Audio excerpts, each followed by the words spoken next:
Did you know Tibet used to be an independent nation? Mountains, monasteries, monks, peace. But one day China walked in and never left. This is the untold story of how China took Tibet, one signature at a time. In 1951, a group of Tibetan delegates arrived in Beijing. China had already invaded their land. Their army had stormed the eastern regions. But now, China wanted to negotiate, or so it seemed. There were no real talks. China handed them a document, the 17-point agreement. It promised autonomy, protection for Tibetan culture and religious freedom. But behind the words was a trap. Sign or face destruction. To understand what was lost, we go back 1,000 years. Tibet was never just a land.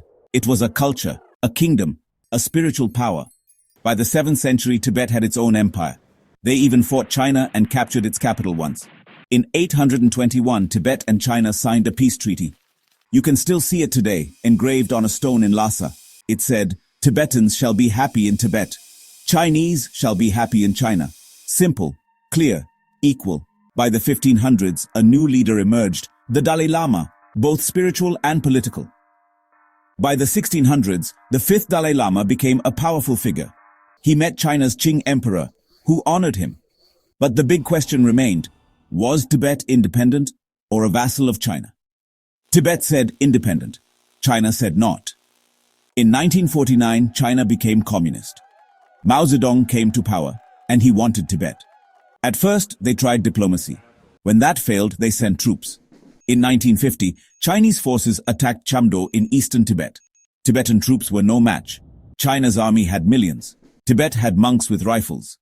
At just 15 years old, the 14th Dalai Lama took charge. The Chinese paused after capturing Chamdo, offering a deal. That's when the Tibetan delegates were sent to Beijing. The 17-point agreement looked peaceful on paper. Autonomy, respect, protection. But Mao Zedong had other plans.